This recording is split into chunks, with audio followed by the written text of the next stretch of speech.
Hey everybody, my name is REDRUP and you're listening to the It's Not a Phase podcast. In this episode, I'm joined by lit vocalist Ajay Popoff to talk all about their new album, Tastes Like Gold. We also talk about how they've managed to stay around as a band for more than 30 years, working with Adrian Young from No Doubt, their recent tour in the UK with Falling for Soup, his thoughts on TikTok, and loads more. Before we get started, let's cover off the boring stuff. If you enjoy this episode and would like to support the podcast, please consider subscribing, rating, and leaving a review wherever you're listening to this. We also have a Patreon, where everyone gets access to each episode a week earlier than everyone else, a Discord community, and a merch store too. You can also follow and reach out to me on social media. All of the links can be found at itsnotaphase.co.uk. That's itsnotaphase.co.uk. And with all of that out of the way, let's jump right into this week's episode of It's Not a Phase. What's up everyone? Thanks for joining me on this episode of It's Not a Phase, where I'm joined by Ajay Popoff from the band Lit. How are you doing, man? I'm doing great. How you doing, man? Yeah, not too bad. Yeah, just plodding along with life as you do. Yeah, man, I'm ready to I'm ready for summer. Yeah, well, just around the corner, man. Just around the corner. Get on the road and play a bunch of shows. And yeah, well, speaking about shows, you've not long come back from a little run on the UK with Falling for Soup. How did that go? Man, it was something that we had been trying to do for a couple of years. It was getting postponed, obviously, for the same reasons everything else was. But yeah, it had been a while, since we'd been to the UK. So to get on with those guys who are friends of ours, we never toured together, but we've done random shows and been meaning to tour together. So it was killer, man. It was just a constant party, great shows, great crowds. I feel like it was definitely to go from not touring much to doing, 2 weeks straight. Yeah. I think we had one day off. So it was like a lot of back to back, playing every night, going hard every night, going to bed at like 4 or 5 a.m. It was definitely, we jumped right back into, the rock and roll road life. Yeah. So are they your first shows post-COVID then? It was, we've been doing some shows periodically throughout the lockdown, and right.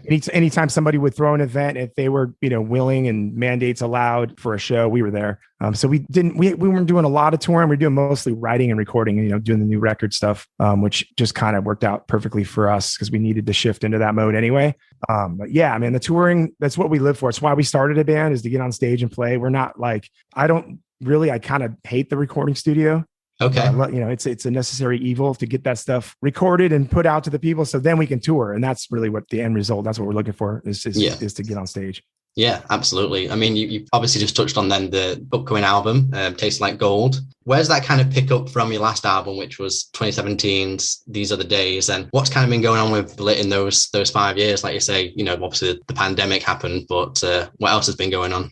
Tastes Like Gold is really, I would say it's the opposite of picking up where we left off, because we literally, I feel like as songwriters, my brother and I sort of over the years have constantly, you're always trying to evolve and get better as a songwriter. And we're always trying to collaborate with other kinds of writers and just different people, get in the rooms with them and learn from different styles of writing. And I think coming to Nashville and spending so many years writing with a lot of country writers and just some amazing talent out here, we fell in love with country music and sort of like a hybrid version of it, I guess you could say. The rock and roll has been such an influence on country music. So has pop music and rap and everything. It's just all these subgenres and just melting pot of, styles of writing have come to Nashville and just started mixing it up. So we were loving the stuff we were writing, but it was very, very country for what our fans are used to. And it kind of took, initially we weren't writing it thinking of Lit. We were just writing songs, and we loved the song so much. We were just like, man, why don't we record these instead of trying to pitch them to someone else and different country artists? So we decided to, record a handful of them, and we just love how it sounded. So we, kind of contemplated whether or not to put it out as Lit or change the name, or if it was going to be something, like a side project. And we got talked into, that it was totally fine to call it Lit and just keep it the progression of our writing and where the band was. And I think in retrospect, we probably should have gone with our initial gut feeling, which was to separate it, because my brother and I, we're the only ones that were really going through that, and loving country and Nashville and the whole thing. So this time around, we consciously decided to separate the two, put our minds and our head, mindset back to a little more the approach to the late 90s, early 2000s way we wrote.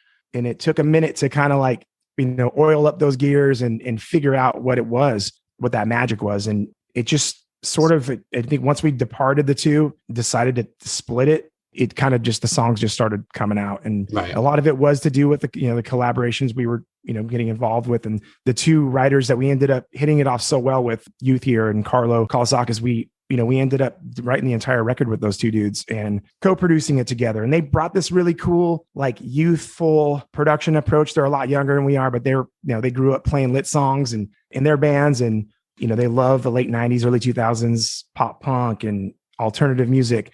And so I think it was just a little bit of their approach to what we were already doing back in the day. And it just kind of gave it this fresh, new, excitement and this fire. And, it sounds like old lit, but it's also got that like a new school sort of influence infusion. Were there many, new school pop punk, pop rock bands that kind of, particularly influenced this kind of direction you've gone in for this new record?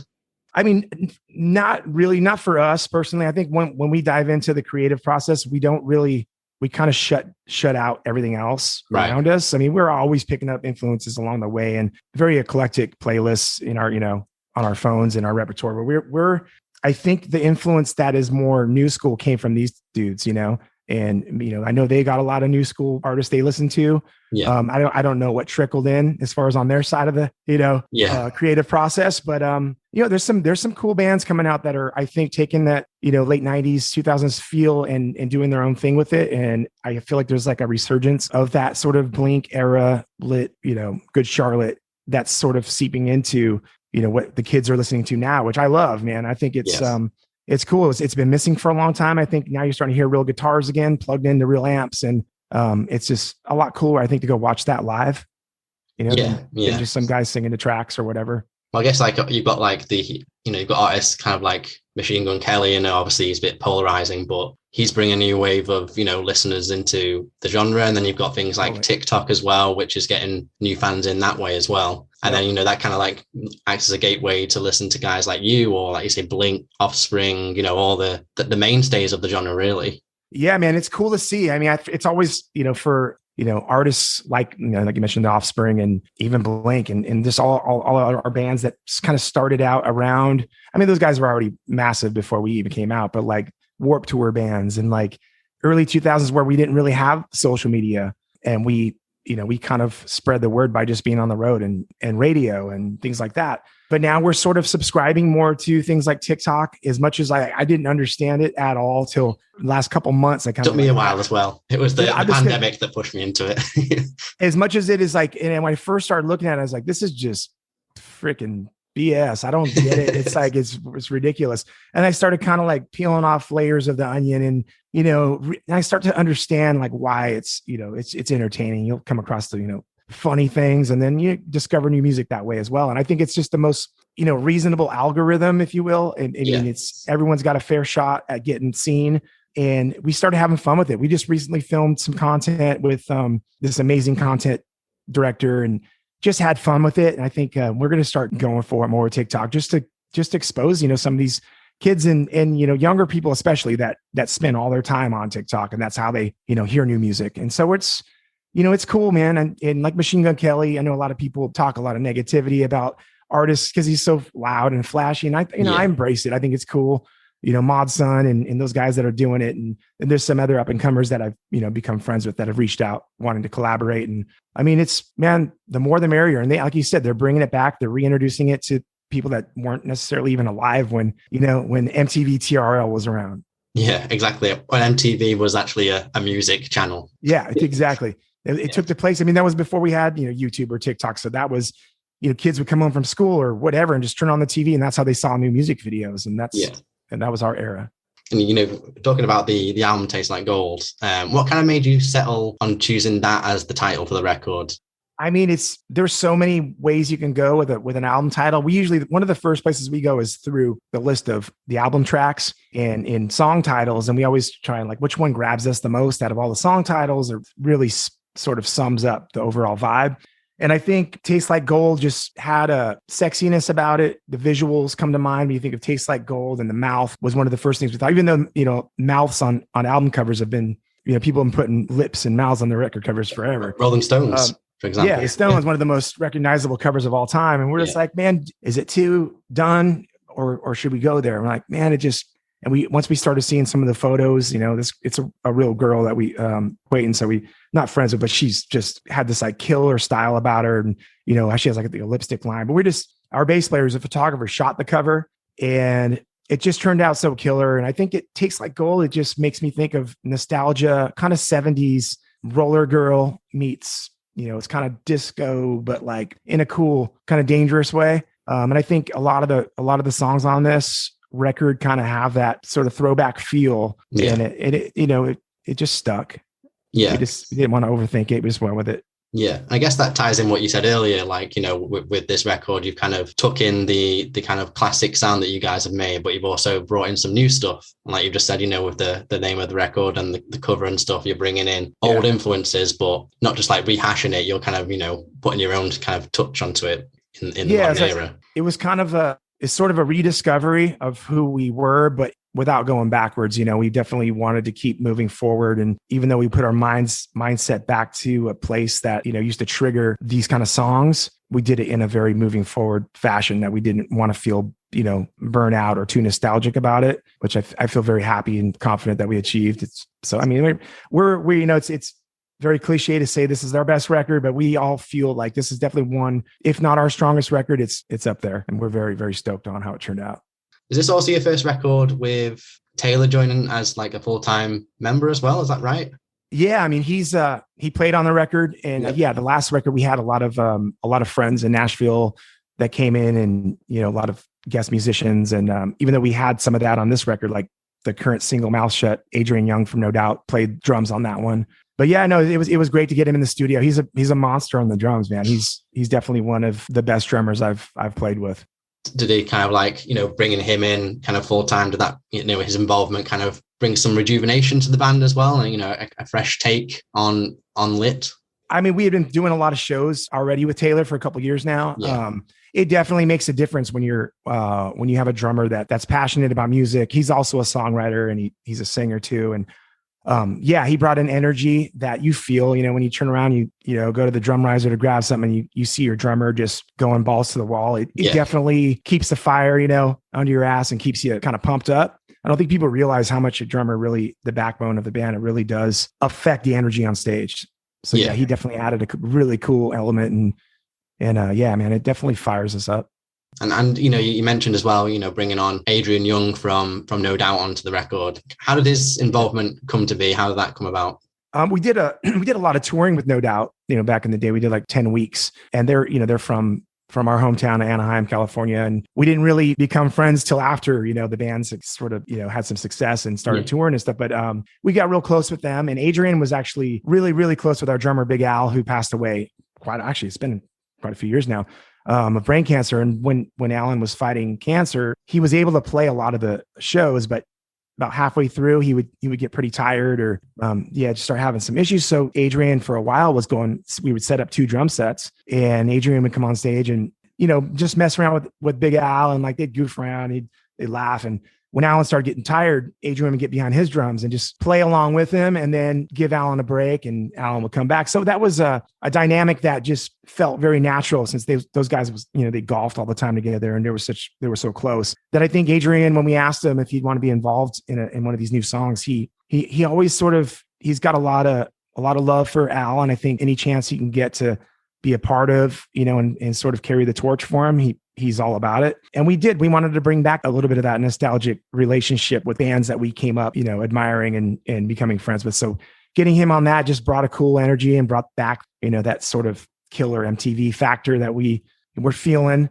And we just shot a video for it. So it was fun to get him in on that too. Taylor's in it as well. We have kind of a funny little interaction between the two of them. And I mean, if you watch those old No Doubt videos, Adrian was always just hilarious, man, and just always playing these characters. And so in our new video, he puts on the gold lipstick, and he just went for it.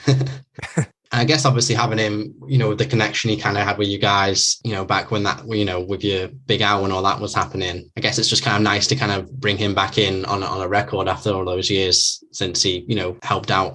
Yeah, man. And it was really cool because he brought with him, we did like a benefit show for Big Al when he was sick, and there's these t-shirts that say I Heart Al, and Adrian brought his shirt with him to the shoot. Right. He said, "Hey man, is it cool if I wear this at some point?" And we're like, "Dude, are you kidding me?" And so like towards the end of the shoot, he was wearing all these different like costumey things. And he was like, man, is it cool if I put this shirt on now? And he just was adamant about wearing his I Love Al shirt. And so like in a lot of the scenes, he's wearing it. And I thought it was really cool that you could tell he definitely that was his intention all along, was to show his love and, a nod to Big Al. So that was cool, man. I think it's important to do that as well, because you don't want to, for sure, to remember, those that we've lost, and, especially someone who's so important and close to you in the band. Absolutely, man. Yeah, for sure. And all the drummers that we've had actually a few since Al, all great drummers. And they've all been the same when it comes to, showing their respect when it comes to playing his beats. And before they do anything, out of fill or anything, they always ask like, is this disrespectful? So everyone's been really, respectful of Alan's legacy. Yes. That's cool, man. That's cool. You recently put out a video for one of the singles on the album, Yeah, Yeah, Yeah. When it looks like you guys had like a load of fun shooting that video, the party and the mullets and stuff. How was that? We had a blast. We just wanted to have fun and make a video, like we used to do back in the day, where we got to dress up like characters and have that alter ego, throughout. Yeah. And it's kind of, a little bit of a throwback, the Ziploc video or the Enemy video, where we had our alter egos sort of battling each other. And the biker, the Sea-Doo biker gang was, taking chicks to come see Lit play, and they're like kind of these pirate, cheesy, Eastbound and Down, version of one of our videos from back in the day. But it was kind of more of a like a lead track. We didn't really consider it, and label doesn't consider it a single. So they were like, we want to put something out, just letting everyone know you got a new record coming out. We're like, all right, cool. But we went and just did a full out video and just had a blast with it. But yeah, man, I was, got to get in the sun and get on CDs for 2 days. Yeah. It just looks like I think it like kind of portrays, the song's kind of a party song, and there you are partying as well. It just kind of pushes that to the forefront, I think. Yeah, and we were actually we went pretty hard those days too. So what you see wasn't acting. A few hangovers the day after, I think. Yeah, and of course we shoot all the craziness on CDs and like the alter ego stuff the day before we did our performance stuff. Okay. So we all show up really hungover, like, oh man, we're like trying to put ice under our eyes. We're like, oh man, we went too hard last night. We're going to look all beat up. But it turned out all right. Yeah, you got to go hard or go home, right? Yeah, got it. So you guys have been together as a band, for quite a while now, since like the late 80s. What do you think it is that, because during the time that you guys have been together, so many bands have started up and call it a day. What do you think it is about you guys that's made you kind of stay around for such a long time and, stay strong for such a long time? It's something that like, it's really hard to explain, I think, but it's probably whatever it is. It's the same thing that kept us together for the first 10 plus years or whatever, before we ever got a record deal. We were just this band that just didn't take no for an answer, and we just spent a lot of years, believing in ourselves and just pushing till we got there. We always told people, like, whether it was teachers or, we always had very supportive parents, but there were always, older people that would be like, what's your backup plan? What are you going to do? The music business is tough. What if you don't make it? We just always said, what do you mean? Like, there's no what ifs, there's no plan B. And I think just keeping that same mentality all these years is like, if you get a plan B, there's always an easy way out. And we never really, music has been such a huge part of our lives, even before we were playing instruments, that like to not have it as a daily, it consumes us. So to be doing anything else just doesn't even calculate. Although we've done side investments and, different ventures and things like that, music's always been a priority. It always will be. And I guess, in those early years, that the struggle years as well, it's like, there's that whole theory of like the tipping point, isn't there? Where, some bands will get success like that, straight away, where some will take a few years and stuff, but you have that tipping point theory, whereas as long as you keep doing the right things, eventually success will come, right? Like that you will get to the next stage.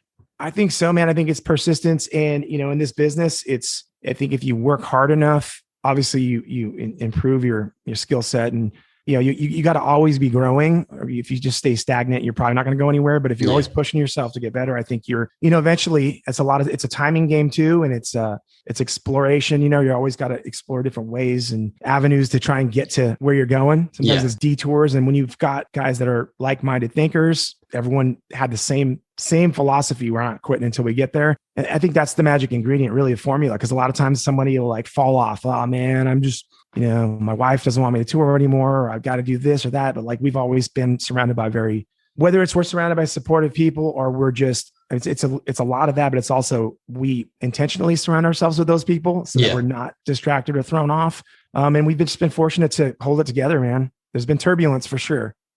Yeah. Well, that happens. That's like with anything, right? Yeah. Any band, any kind of relationship with anyone, there's going to be ups and downs, right?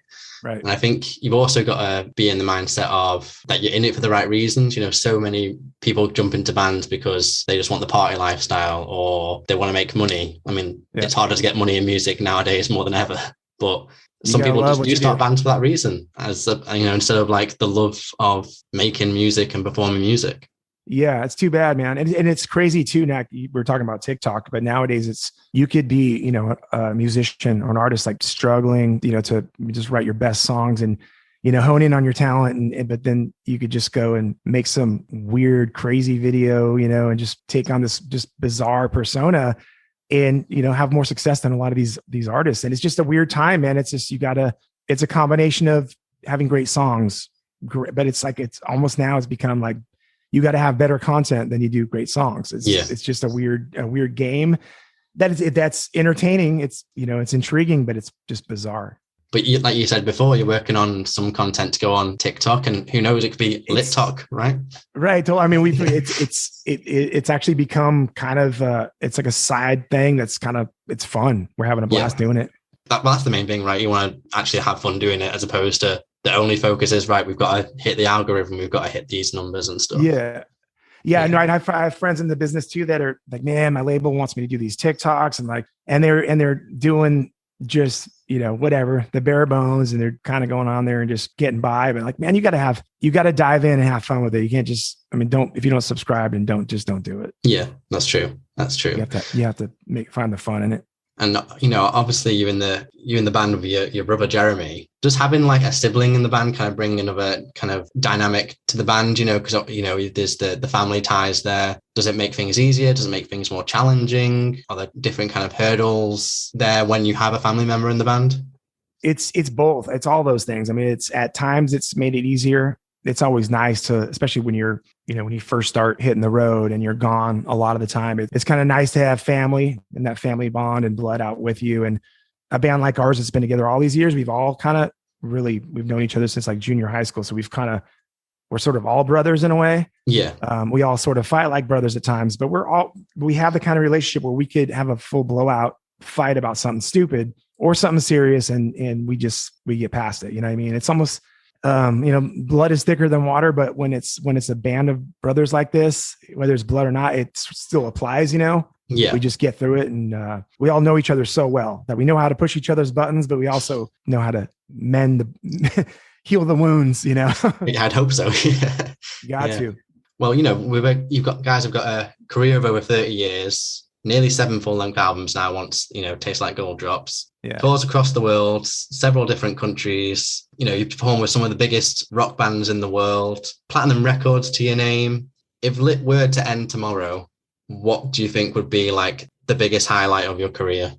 Man, it's a series of different kinds of highlights. That's a hard one to hone in on. I guess the biggest highlight would be, obviously when you get your music played on the radio for the first time and you have like a song that the world's hearing is a milestone, and it's a crazy, feat that you're high-fiving about, and it's nothing like it. But I think to have a song like My Own Worst Enemy is something that happens very rarely, where you actually have a song that's played on the radio as much today as it was 25 years ago is to us just mind-boggling. And it's just crazy to be able to get in the car with your 20-year-old kid and or have them go to a college party and their dad's song is like cranked at a frat party and everyone's singing along. You're like, man, that song has lasted a long time. And it's great to have hit songs and singles that get played on the radio, but when you have one that makes that kind of mark and that many people relate to it, it's just freaking crazy. We just we're still blown. We can't even understand what it is, but and all these years later, you've still got like, I think I saw the other day, you've got some new songs getting added to the next Rock Band video game and stuff like that. And it's just just continues on and on and on all this time. I was gonna just talk about that too. It's funny you brought that up. Yeah, because Rock Band actually exposed, when My Arm Extended Me came out on the other Rock Band. I think it was the original Rock Band, Guitar Hero.